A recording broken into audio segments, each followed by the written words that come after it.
moments. First, by talking about the need to serve God right now with what you have. Now, a few moments ago, we read Matthew chapter 10, verses 40 through 42. And I want you to think about the days that Jesus is preaching and teaching. I want you to think about the area around first century Palestine. The region of Judea was full of those who were poverty-stricken. Jesus himself came from a poor, obscure family from one of the most poor regions of the entire nation. Poverty is something that he would have grown up with and been comfortable to be around because he grew up in that way himself. A typical home during this time would be very different from ours. No electricity, no gas stoves, no refrigerators, no indoor plumbing, no indoor running water, no hot water to take a shower or a bath in, and really no showers at all. I mean, if we were just suddenly hopped in a time machine and popped into Galilee in 30 AD, we would be in shock. We would really be in shock. We would consider their lives to be very crude because there's hardly anything today that resembles the things that they had going on in their lives. Our cultures and our way of dealing with life would be very, very different. Now, I want to put these two passages back on the screen as I've planted that vision in your mind of what it would have been like to grow up in Palestine during this time. I want to put verses 40 through 42 back on the screen for a moment. And I want you to see and read these with that cultural background, poverty, difficult living at best. And here's what Jesus says: whoever receives you receives me, and whoever receives me receives him who sent me. The one who receives a prophet because he's a prophet will receive a prophet's reward. And the one who receives a righteous person because he is a righteous person will receive a righteous person's reward. Especially verse 42. Whoever gives one of these little ones even a cup of cold water because he is a disciple, truly I say to you, he will by no means lose his reward. Now I want to put up a parallel passage. I want to put Mark chapter 9 on the screen for a moment. This is Mark 9, verses 38 through 41. And this is a little bit different situation, but I want you to see a parallel to what was said in Matthew 10. The disciples have come to Jesus in this case, and they've said, "Teacher, we saw someone casting out demons in your name, and we tried to stop him because he was not following us."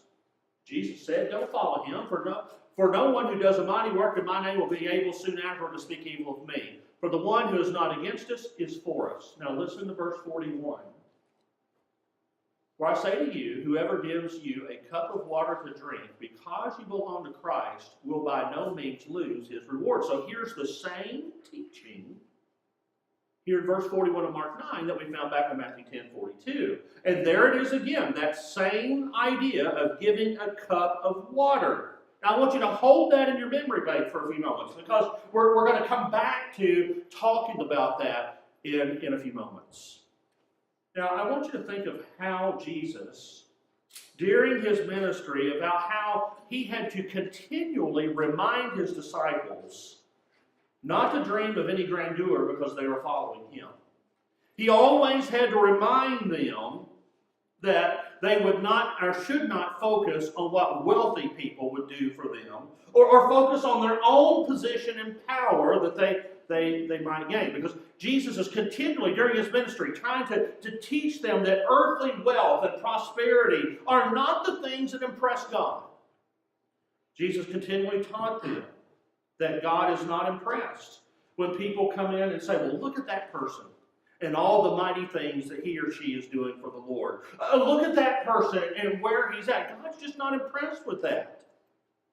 That was what he was trying to teach his disciples, because his disciples needed to understand that God is not into human wealth, and he's not into a particular lifestyle that wealth produces. And God is someone that's not impressed with human power. Now, if you go back to these passages here, I'm going to put Matthew 10:42 there on the top of the screen and Mark chapter 9 and verse 41 right below it. And I want you to reread these passages. And as you reread these passages, brothers and sisters, I want to ask you a question. What is God impressed with? What is God looking for when you look at these passages?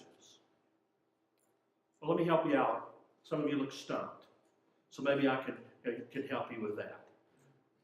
This is what God is looking for. He is looking for the person who demonstrates his or her faith by doing with what they have at that moment. If all you have when a disciple comes and shares the good news of Jesus with you, and all you have is a cup of cold water to give them, then God is going to bless you for that. God is going to give you that. He says, you will by no means go unrewarded. So the idea is doing with what you have at the moment and using that in service for the Lord. And so if a person is so poor, so powerless, that all he or she has is a cup of water to give a thirsty person, God notices it and does not forget. That's the principle there. Now, let me ask you this. Did the disciples really get that lesson? Did they really understand it at this point? I think later on, before the night before he dies, and then even afterward, after he would die, and the Holy Spirit would come and explain some things better to them, I think they would get this then. But during his ministry, I don't think they did, because later, what are they arguing about?